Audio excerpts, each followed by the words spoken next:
We sit in traffic looking at what comes out of tailpipes and just know that's not good for nature. I, for one, have never driven over a pothole and connected the dots between our deteriorating infrastructure and the stress we put on it through climate change. Anusha Roy talked with a CU Boulder researcher about that. When we talk about roads, cars, and climate change, a lot of times we're talking about emissions. So our roads, we're seeing the difference right now. But engineering professor Paul Chanowski with CU Boulder is studying infrastructure. A huge impact on our transportation infrastructure, our roads and bridges, because they are actually built to a very small tolerance of heat and cold and rain. That wears on steel and roads built in conditions from decades ago. Professor Chanowski said it can be a factor in shaving 2 years off a road's lifespan. But multiply that out, and we're talking about a serious issue. We asked the city of Denver if it's seeing this problem. Couldn't draw a direct correlation, but said climate change is being factored into their long-term infrastructure plans. Golden officials said while they've watched this play out in other areas, they don't have specific examples for their city. They are working on climate-focused infrastructure, including charging stations for electric vehicles as an example. Resilience is a big part of what we do. CDOT's chief engineer said a direct connection doesn't even matter to him, whether it's climate, more people driving, or more cars on the road. We need to harden that infrastructure For big weather events, which is why CDOT models out resiliency projects. Chatfield Reservoir and Bear Creek Reservoir were both built as resiliency efforts after the 1965 flood. The Pueblo Reservoir was built, same thing, to protect Pueblo from the Arkansas River. And more is being studied. The first phase of it, we did a I-70 border to border. Where's the weak underbelly of I-70? Glenwood Canyon is the poster child for that. At the end of the day, CDOT said resiliency is just one component. They also have to look at the fiscal realities of what they can get to. I talked with Summit County as well, who said that a chunk of their funding is coming from the feds. They're trying to get more money to keep up with their road and their bridge problems. The issue over there is aging infrastructure, just trying to get it up to date because it's so old and they know they're going to be dealing with problems. Beyond roads and bridges, what does this mean? I mean, it's water systems, it's electric grids with all the people who are turning on their AC because of heat waves, or the houses who don't have the ability to cool down or warm up so that families can just live in a healthy temperature. All of that is included under infrastructure. You build a world that works for a certain system, and then you tweak it, and it's going to have impacts everywhere. Exactly. All right, Anusha, thank you. Our next question tonight comes from a viewer named Chris, writing in about our coverage of crime trends in Denver and Aurora. Why do you leave out that police have been defunded? Chris wrote. Why not give the whole picture? Chris, with respect, what the what? Aurora and Denver police have not been defunded. Let's look at their annual budgets. The pandemic certainly hurt city budgets across the country, and you can argue about the impact of inflation. But Denver police and Aurora police have larger budgets than they did before the pandemic and before Colorado's police reforms of 2020. Aurora's police budget went from $113 million in 2018 to $128 million in 2020. It flatlined for a year during the pandemic and is now rising again, projected to be almost $149 million next year. Denver's police budget was $254 million in 2018. It dipped by 2.5% during the pandemic. It's growing again now. The mayor's recommending a $306 million police budget next year. The claim that Aurora police and Denver police have been defunded is false. Your questions can help us set the record straight, especially when spin or assumption gets adopted as fact in our society. So email any questions that you have, any topic in Colorado. Next at 9news.com is how you get in touch with us. I guarantee you, if you are wondering about a topic, somebody else is too. Hey, speaking of where Denver chooses to spend money, Mayor Michael Hancock's budget plan out today includes funding to hire nearly 200 additional police officers, improve training for those officers, and expand mental health services in the city. The mayor's budget proposal also includes $254 million to address homelessness. The mayor wants to increase shelter capacity for families specifically, wants to buy hotels for temporary and supportive housing, and invest in more of those sanctioned outdoor camping sites. The money would come from general fund revenues paid by city taxpayers as well as federal taxpayer funds from the American Rescue Plan. Some conservatives on Aurora City Council want to block Aurora Fire Rescue from adding a new sedative, a drug that union paramedics have been concerned about using. They had brought up the idea of possibly getting legal protection if something went wrong. All of this is because you got two paramedics facing criminal charges for the death of Elijah McClain, who who was injected with a sedative while he was being restrained by officers. Aurora Fire Rescue stopped using ketamine after McLean's death. He died after he was stopped one night and restrained by police despite the fact that he did nothing wrong. City Council members Curtis Gardner and Danielle Jurinsky are going to introduce a resolution next week to put a 3-year ban on new sedatives. Aurora Fire Rescue leaders want to add Deparidol to sedative commonly used to restrain people who are combative or delusional. Colorado's largest single polluter is suing the State Department of Health and the Air Pollution Control Division. Suncor does not like the required air quality monitoring around the refinery in Commerce City. Suncor's lawsuit says the state overstepped its bounds when it made significant changes to Suncor's fence line monitoring program. That essentially measures toxins and pollution around oil and gas refineries. The lawsuit says the changes would have forced Suncor to build one system and then have to take it down right at the start of 2023 and build a completely new one. Suncor wants a judge to declare the new mandates invalid. Last month, the state announced stricter requirements for air quality monitoring, including watching for more chemicals than those that are specifically listed in law. We got another sign from Democrats today that they don't think that Colorado's Senate race will be all that close. Here's what happened. The Associated Press is reporting that Democratic Senate Majority Leader Chuck Schumer is giving $10 million of his campaign cash to Democratic senators in tight races, giving $1 million apiece to 9 Democrats, including Democrats in Georgia, Pennsylvania, Florida, and Ohio. And then Schumer's going to give half that amount, $500,000, to Colorado's Democratic Senator Michael Bennet and Washington's Patty Murray. That certainly suggests that Schumer does not expect Colorado and Washington's races to be as competitive as those others. And national Republicans also aren't spending heavily for Bennett's GOP challenger, Joe Day. The most common cause of death for kids in Colorado these days is suicide. We've talked here about how Children's Hospital has declared that a state of emergency. We're going to hear a lot about that this month, a month set aside to talk about suicide prevention, specifically about what others in our community are doing to help. Knowing all of you, I figured that you would want to help directly. That's why this week's Word of Thanks microgiving campaign supports Resilience 1220, a nonprofit that directly connects young people in the foothills with free mental health care. The nonprofit says the main thing that they're fighting when they talk to kids up there is the stigma of getting help. So they do it by getting teenagers to encourage their friends to seek help, and by families looking out for their neighbors to see who else might be struggling in the community. They're able to refer them to this free resource, no charge, no stigma, just help. Counseling and support groups for young people, their families, and for educators in the foothills of Jefferson County, along with Park, Clear Creek, and Gilpin counties. They have specialized counseling for kids who are going through grief, for LGBTQ youth, but they also put on more general programs through schools and rec centers to reach teenagers who are doing just fine until they're not, and they suddenly need a support system and a stigma-free way to get help.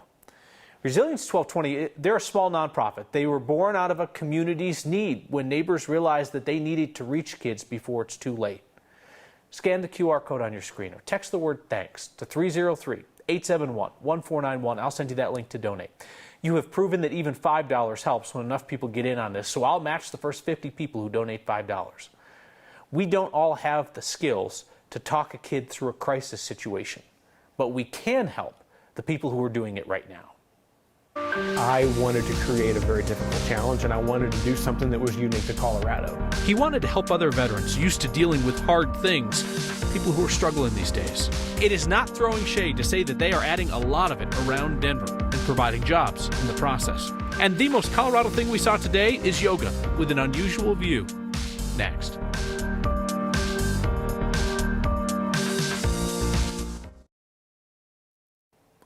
Denver has a shady goal to plant tens of thousands of trees over the next few years, but there are not enough workers in the business of planting trees these days.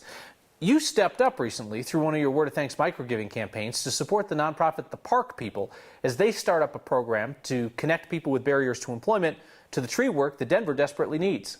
Katie Eastman shows us how that's going. Before this work, planting trees. Pack that down then, that should be good. These guys were aware trees were good, but Isaiah Ferris, There we go. he never knew how good. Yeah, I just grew a whole new liking to trees once I found out all the benefits besides just giving us oxygen, you know. They cool us down, they make us happier. Just go slow. These guys have been planting about 8 trees a day for the last few weeks in parts of Denver that are considered low canopy areas. Now, what do y'all think on the straight? The crew planting them, they are all formerly incarcerated. Really, when I got out, I didn't really know what I was going to do. They found this work through the Second Chance Center. Just said, hey, man, you interested in urban forestry? And I was like, I don't know what that is, but yeah, sure. Tree Force is a new apprenticeship program to help meet Denver's climate goals of planting 60,000 trees over the next 3 years. Well, this was kind of a good mesh of, people who need jobs and, jobs that need done. Their field crew supervisor, Amanda Westendorf, says it's not just about the labor. Good job, good stuff. But about training people who will be champions of the urban canopy. And it's been amazing to see them evolve into, our tree stewards and our arborists. Man, my mind was blown away, and I knew right then I wanted to be a part of, become an arborist and be a part of taking care of trees. Isaiah plans to do a 3-year arborist apprenticeship at Front Range Community College while working for a tree care company. My family's proud of me. I'm proud of myself. I changed. I did a 360. Good job. A new career, all from learning a little more about trees. We did it. For Next, I'm Katie Eastman. Isn't that awesome? That's where your word of thanks dollars go. Stuff like that. That's cool. During that 8-week program, everyone in the Tree Force program is paid more than minimum wage for the work. And all the guys that Katie met today told her that they have already been offered jobs with tree care companies because they connected with them through the program. Boulder County commissioners have heard more than 3 hours of public comment today about the future of the Cemex cement plant. At this point, they've not made a decision. So the cement plant's mining permit expires at the end of the month. But Boulder County Parks and Rec reached a new deal with Cemex. The company will be allowed to mine there until the year 2037, and then they'll give hundreds of acres of open space to the county for free. An EPA report says that Cemex is one of the biggest polluters in Boulder County. You've got leaders in the town of Lyons that say they were not included in negotiations on this new deal, and they want county commissioners to turn down the permit. We don't know if county commissioners are going to decide on this tonight or not. Well, we have some storms pushing through the area this afternoon and another round on tap for tomorrow. Right now, a live look over downtown Denver where you can see some sun off in the background there, but the foreground, lots of clouds and even rain pushing through DIA.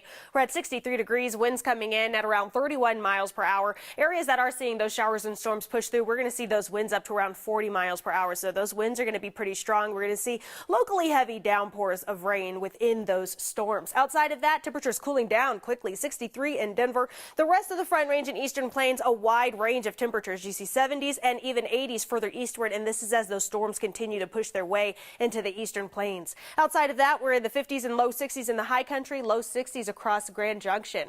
Now, as we take a look at our HD Doppler radar, this is where we're seeing those scattered storms. We do also have a flash flood warning in effect for the watch in effect for the Grizzly Creek burn area. We are continuing to watch this scattered showers and storms push through Denver. You can see they're kind of dying down as they move through, but that's where we do have that warning going into place. We also have a small area with a marginal risk for severe weather as we go through the rest of the evening. This is going to be the far southeastern tip of Colorado. So we're going to watch for those storms to possibly get stronger as they move their way eastward. Most of that strength will come as they push through Nebraska and Kansas, but we will continue to watch for those temperatures cool down into the mid-50s. Tomorrow we'll see cooler temperatures as we warm up through the weekend. The most Colorado thing we saw today, yoga with a twist. I guess all yoga is yoga with a twist, but this is a different twist. Lauren Grant was headed home from a hike near Evergreen, and she spotted, what's that now? Yep, that's a dude on top of a bus. Apparently he was getting his max relax on. Said that he was up there practicing yoga. Apparently being on top of the bus gave him a better view of the mountains. I like the music she was playing in the car too. Yeah, that's pretty Colorado. Send us the stuff that feels like home. Email next@9news.com or throw it to us on Twitter with #HeyNext. A Colorado knows the struggle veterans can face after service. It is a steep climb. He actually likes those. I thought, you know what? Let's climb 22 14ers next year. A new act of service from someone who knows it well. Next. We parse through numbers each night here, hoping to find meaning that you will somehow find useful. And then we know that there are numbers that have far more personal meaning, like the numbers 22 and 14 for Coloradan on a mission. I'm Matt Greiner, and I served in the Navy and the Coast Guard. Yeah, I don't know what the heck I did to my toe, man. But looks like it's a rest week. 22 Peaks project started in my basement 2 years ago. I was coming off antidepressants. On day 22, my wife and I climbed Mount Bierstadt, and it felt amazing. It was such an incredible accomplishment, not only having been off antidepressants for 22 days, but being up on top of that mountain, and I felt on top of the world and on top of my problems. I thought, you know what? Let's climb 22 14ers next year. When the initial veteran suicide studies were done by the VA, the initial numbers indicated that 22 veterans a day were taking their lives. I believe the numbers now are roughly around 17 per day, which is still way too many. And that 22 became more of a symbol for fighting veteran suicide. And last year when I started 22 Peaks Project, we climbed 22 different 14ers. But this year I've climbed 27 peaks total. And I'm currently at 20 14ers for the year. Last Thursday, I climbed Long's Peak, and I got home and I realized it was 2 years to the day from when I was actively trying to take my life down in my basement. And I never in my wildest dreams thought that I'd be standing on top of a 14er for my 40th time, and in triumph over the demons and over the physical and mental torment that I've been through. I feel like I have a second lease on life, and my goal is just to encourage people not to give up. If you or someone you know is struggling, there is always help available 24/7 through Colorado Crisis Services. That number is 1-844-493-8255, or you can text the word TALK to 38255. There's also the new National Mental Health Hotline. Just call 988. Community group decided that they could save kids' lives if they work together. And we're lucky enough that we get to help them do it. That and your feedback next. Scares the heck out of me that the leading cause of death for kids in Colorado is suicide. Your Word of Thanks campaigns have helped highly local efforts aimed at saving teenagers' lives from rural Colorado to the city. And tonight we're boosting a program that works in the foothills. Resilience 1220 offers free counseling for young people and their families and educators in the foothills of Jeffco, Clear Creek, Park, and Gilpin counties. They break the stigma of seeking help because they have teenagers who recommend their free counseling to their classmates. Scan the QR code on your screen or text the word THANKS to 303-871-1491 to join me in supporting their work. They've got the counselors, they've got the community connections. We can help them reach more kids. Feedback tonight from Seth, who says, I refuse to watch any of your news programming, specifically due to your employment of Kyle Clark. I would not consider his work journalism, but partisan bias that is misinformed and uneducated. It would be in your best interest to relieve him of all duties. Seth, let me help you get me fired. When you write in like that, you gotta give examples. If you don't give my bosses examples, they're not gonna fire me, man. See you next time.